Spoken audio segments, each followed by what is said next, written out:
Hi hello friends, மோதலும் காதலும் என்ன ஆச்சுன்ட்டு பார்க்கலாமா? இங்கே வந்து வேதா வந்து விக்ரம் கிட்ட வந்து பேசுவாங்க. எல்லாரும் என்னை விட்டு போயிட்டாங்களே, நீங்கள் மட்டும் எப்படி உங்கள் உயிரை பணிய வச்சு என்னை காப்பாற்றினீங்கன்னும் போது அந்த இடத்துல வந்து விக்ரம் வந்து வேதாவை போய் ஒரு ஹக் பண்ணுவாருங்க. அந்த இடத்துல வந்து எதையுமே பேச முடியாதுங்க. பேக்ரவுண்ட் சாங் போடுவாங்கங்க, வேற லெவலில் இருந்துச்சுங்க. நம்மளே ஏதோ கனெக்ட் பண்ண மாதிரி ஆயிடுச்சு அந்த சாங்குக்குள்ளே.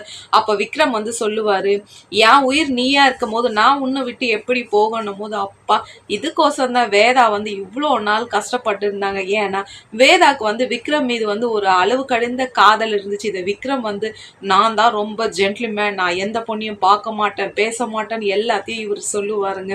எப்படியாப்பட்ட மனுஷனுக்கும் காதல் வந்தாலே, அதுவும் ஒரு பொண்ணு வந்து அழகா நேசிக்கிறேன்னும் போது எப்படி தாங்க பண்ணாத இருக்க முடியும்?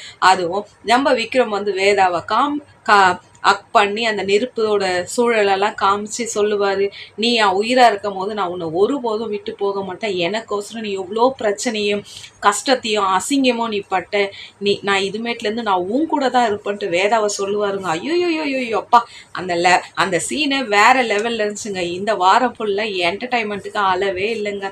லைக் பண்ணுங்கள், கமெண்ட் பண்ணுங்கள்.